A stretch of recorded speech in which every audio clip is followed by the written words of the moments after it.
मेरे प्यारे वृश्चिक राशि के दोस्तों, क्या आप तैयार हैं आने वाले तूफान के लिए? तो ये तारीख याद कर लीजिए 14 अप्रैल 2026। इस दिन एक ऐसा तूफान आएगा जो आपके शत्रुओं को मिट्टी में मिला देगा।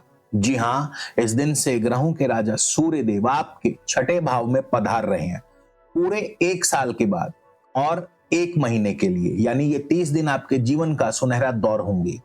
ये कोई मामूली बदलाव नहीं, ये ग्रहों के राजा सूर्य का महागोचर है। सूर्य अपनी सबसे शक्तिशाली स्थिति यानी अपनी उच्च राशि मेष राशि में प्रवेश कर रहे हैं और जानते हैं सबसे दिलचस्प बात क्या है?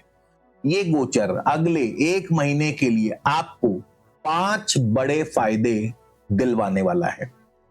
ये सिर्फ एक ज्योतिषीय घटना नहीं, ये आपके लिए एक मौका है, एक ऐसा मौका जो आपके वो काम कर दिखाएगा जो अब तक आपको असंभव लग रहे थे। इस वीडियो में हम गहराई से समझेंगे कि ये महागोचर आपके लिए क्या खास लेकर आ रहा है और इसका आपके जीवन पर क्या असर पड़ेगा, और सबसे जरूरी आप इस सुनहरे मौके का पूरा पूरा फायदा कैसे उठा सकते हैं। तो हमारे साथ अंत तक बने रहिए, क्योंकि ये जानकारी आपके आने वाले कल को पूरी तरह से बदल सकती है। नमस्कार, मैं हूं आपका एस्ट्रो दोस्त चेतन और आप देख रहे हैं स्काई स्पीक्स। दोस्तों, आगे बढ़ने से पहले बता दूं, राशिफल गोचर फल हमेशा अपनी लगन राशि और चंद्र राशि दोनों से देखें। लगन राशि आपकी भौतिक परिस्थितियां, आपके रिसोर्सेज हैं, और चंद्र राशि आपकी मनोदशा। इन रिसोर्सेज का उपयोग आप कैसे करेंगे वो चंद्र राशि बताती है, इसलिए लगन और चंद्र राशि दोनों से देखें। चलिए आगे बढ़ते हैं। छठे भाव का अब असली मतलब समझते हैं। ज्योतिष में हर भाव का अपना एक खास मतलब है, लेकिन छठे भाव को लेकर क्या है कि लोग अक्सर डर जाते हैं, क्योंकि ये रोग का घर माना गया है, कर्जों का घर माना गया है, शत्रुओं का घर माना गया है, जो सुनने में थोड़ा डरावना लगता है, लेकिन ये आधा सच है। असल में छठा भाव हमारी चुनौतियां, हमारे कॉम्पिटिशंस, हमारे संघर्षों का मैदान भी है। और जब कोई ताकतवर ग्रह यहां आकर बैठता है तो इन सभी चुनौतियों पर आपको शानदार जीत दिलाता है। ये भाव हमारी रोज की जिंदगी, हमारी मेहनत और मुश्किलों से लड़ने की हमारी हिम्मत को दिखाता है। ये दिखाता है कि हम मुसीबतों को मौके में कैसे बदल सकते हैं। अब जरा सोचिए, इसी भाव में ग्रहों के राजा, हमारी आत्मा, हमारे आत्मविश्वास और सरकार के कारक सूर्य देव खुद पधार रहे हैं, और वो भी अपनी सबसे उच्च अवस्था में, मेष राशि, जहां वे सबसे ज्यादा शक्तिशाली और ताकतवर हो जाते हैं। मेष राशि अग्नि तत्व की राशि है और सूर्य भी स्वयं अग्नि तत्व है। तो जब ये दो शक्तियां मिलती हैं तो एक ऐसी एनर्जी पैदा होती है जो किसी भी रुकावट, किसी भी दुश्मन और किसी भी अंधेरे को जलाकर राख कर सकती है। वृश्चिक राशि वालों, आपके लिए सूर्य आपके कर्म स्थान यानी 10वें घर के स्वामी है। 10वां घर हमारे करियर, हमारी इज्जत, मान सम्मान, हमारे कर्मों को दर्शाता है। जब आपके कर्म क्षेत्र का स्वामी ग्रह अपनी पूरी ताकत के साथ आपके छठे घर में आएगा तो ये बहुत खास योग बनाएगा। इसे ज्योतिष में विपरीत राजयोग जैसा फल देने वाला माना जाता है, जहां इंसान को चुनौतियों के रास्ते से भी बड़ी सफलता और सम्मान मिलता है। इसका सीधा मतलब है, आप जितनी बड़ी चुनौती का सामना करेंगे, आपकी जीत उतनी बड़ी होगी। आपको कामयाबी आपके काम और आपकी मेहनत के दम पर मिलेगी। तो चलिए अब सीधे मुद्दे पर आते हैं और जानते हैं कि ये महागोचर आपके लिए कौन से 5 बड़े फायदे लेकर के आ रहा है। ये सिर्फ कोई हवा हवाई बातें नहीं है, ये ग्रहों का सटीक विश्लेषण है। सबसे पहले आपके पहला जो बड़ा फायदा होगा वो होगा दुश्मनों का खेल खत्म होगा। छठे घर में बैठा उच्च का सूर्य शत्रु हंता योग बनाता, यानी दुश्मनों का नाश करने वाला।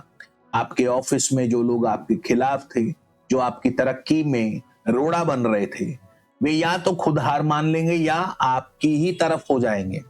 ऑफिस पॉलिटिक्स खत्म होगी, आपका दबदबा कायम होगा, आपके बॉस आपके काम को पहचानेंगे भी, तारीफ भी करेंगे और कोई महत्वपूर्ण जिम्मेदारी भी दे सकते हैं।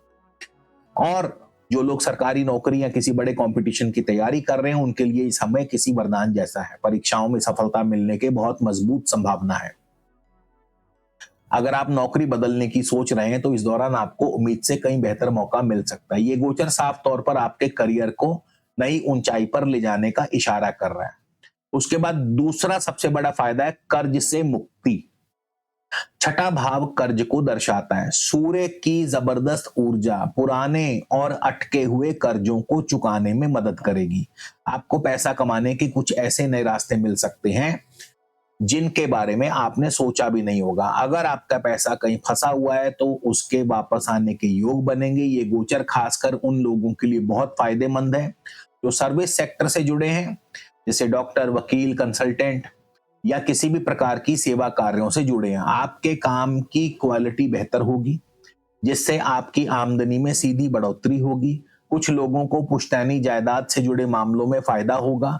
कुल मिलाकर आपकी पैसों की हालत बहुत मजबूत होने वाली है और जाहिर है इससे आपका बैंक बैलेंस भी बढ़ेगा। तीसरा बड़ा फायदा होगा, अगर आप किसी पुरानी बीमारी से परेशान हैं तो ये गोचर आपके लिए राहत की खबर लेकर आएगा। सूर्य को ज्योतिष में जीवन की ऊर्जा का प्रथम सोर्स माना गया है। छठे भाव में सूर्य का आना आपकी बीमारियों से लड़ने की ताकत को बढ़ाएगा। सूर्य की गर्मी आपके शरीर से बीमारी के कीटाणुओं को खत्म करने का काम करेगी जिससे आपकी सेहत में सुधार होगा और एक नई ताजगी, नया जोश और गजब की फुर्ती आप महसूस करेंगे। ये समय अपनी दिनचर्या को डिसिप्लिन बनाने और हेल्दी लाइफस्टाइल अपनाने के लिए सबसे बढ़िया है। आप एक्सरसाइज या योगा जरूर करते रहें। उसके बाद चौथा फायदा होगा वो है कोर्ट कचहरी मामलों में आपकी जीत होगी। अगर आप पर किसी तरह का भी कोई कानूनी पचड़ा, कोई कोर्ट केस या किसी झगड़े में आप फंसे हुए हैं तो ये समय आपके पक्ष में फैसला ला सकता है। सूर्य न्याय और सच्चाई के प्रतीक हैं। छठे भाव में उनकी मौजूदगी आपको ऐसे मामलों में जीत दर्ज करवाती है। आपकी दलीलें और आपका आत्मविश्वास इतना मजबूत होगा कि आपके विरोधी आपके सामने टिक नहीं पाएंगे। ये गोचर आपको किसी भी विवाद से बाहर निकालकर एक सम्मानजनक जीत दिलाने का वायदा करता है। उसके बाद पांचवा जो सबसे बड़ा फायदा होगा वो है आत्मविश्वास यानी सेल्फ कॉन्फिडेंस। सूर्य राजा है और राजा का स्वभाव है लीडरशिप। जब सूर्य अपनी सबसे मजबूत स्थिति में होते हैं तो इंसान का आत्मविश्वास आसमान छूने लगता है। आपकी बातों में एक अधिकार नजर आता है। लोग आपकी बात सुनेंगे, आपसे प्रभावित भी होंगे और आपके फैसले लेने में पीछा करेंगे, आपको फॉलो करेंगे। आपकी ताकत गजब की हो जाएगी। आपके अंदर का डर खत्म हो जाएगा। आप बड़े से बड़ा रिस्क लेने से भी हिचकिचाएंगे नहीं और यही आत्मविश्वास आपकी सफलता की चाबी बनेगा। समाज में आपका मान सम्मान बढ़ेगा और एक अच्छे लीडर के रूप में उभर कर आप सामने आएंगे। दोस्तों, अक्सर ऐसा देखा गया है कि इतने अच्छे गोचर के बाद भी लोगों को रिजल्ट नहीं मिलते हैं और फिर ज्योतिष को गलत ठहराते हैं। उसका मुख्य कारण कभी सोचा आपने? हो सकता है आपकी अपनी कुंडली में ग्रहों की दशा कमजोर हो या ग्रहों की स्थिति कमजोर हो या किसी अशुभ ग्रह की दशा चल रही हो। तो ऐसे कई बार ऐसे में होता है कि आपको इन चीजों का पता ही नहीं है। तो अब आपको कैसे पता चले और इसके लिए क्या सॉल्यूशन है? तो आप जो है इसके लिए निजी परामर्श ले सकते हैं। स्क्रीन पर नंबर दिया है, इस नंबर पर आप हमसे संपर्क कर सकते हैं। अगर आप निजी परामर्श नहीं भी लेना चाहते तो कम से कम इस वीडियो में बताए गए उपायों को फॉलो कर लें। तो चलिए अब आगे बढ़ते हैं और एक नजर इस गोचर की गहराई पर, क्योंकि सूर्य सिर्फ मेष राशि से नहीं बल्कि 3 नक्षत्रों से भी गोचर करेंगे। सबसे पहले 14 अप्रैल से 27 अप्रैल तक सूर्य जो है अश्विनी नक्षत्र में गोचर करेंगे जिसके स्वामी केतु हैं और केतु इस समय दशम भाव में। तो ये 13 दिन आपको थोड़ा सा सावधान रहना होगा। ऑफिस पॉलिटिक्स अपने चरम पर होगी और अभी कुछ भी रिएक्ट नहीं करना है। उसके बाद 27 अप्रैल से 11 मई तक सूर्य भरणी नक्षत्र में होंगे और शुक्र का नक्षत्र है ये। तो ये समय जो आपका रहेगा, आपको कोई विदेश से बड़ा टेंडर मिल सकता है, कोई बड़ा सरकारी ठेकेदारी मिल सकती है या आपको कोई किराएदार मिल सकता है, यानी रेंटल इनकम जनरेट हो सकती है। तो कोई बहुत बढ़िया किसी सोर्स के थ्रू आपको अच्छा धन लाभ हो सकता है।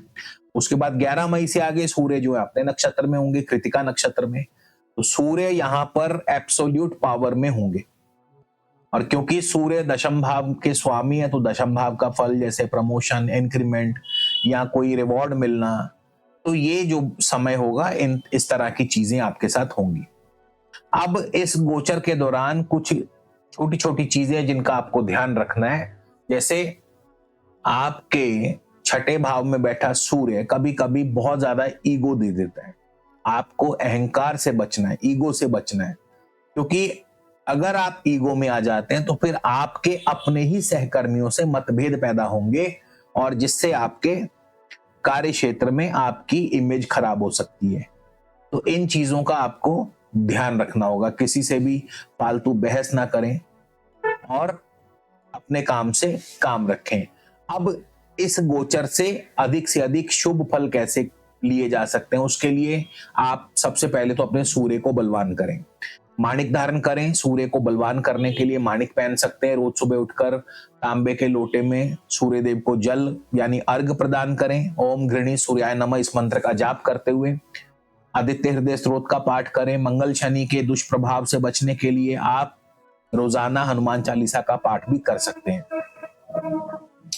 तो वृश्चिक राशि वालों, ये जो महीना है 14 अप्रैल से लेकर 15 मई तक का, ये आपकी जिंदगी का एक सुनहरा पन्ना लिखने के लिए तैयार है। ये समय आलस छोड़कर काम करने का है, चुनौतियों से टकराने का है और अपनी काबिलियत को दुनिया के सामने साबित करने का है। तो उम्मीद करता हूं ये वीडियो आपको जरूर पसंद आएगा। वीडियो अच्छा लगे तो आप इसे जरूर अपने दोस्तों मित्रों के साथ शेयर करें, चैनल को सब्सक्राइब करें और जाते जाते कमेंट में जरूर लिखें जय श्री राम।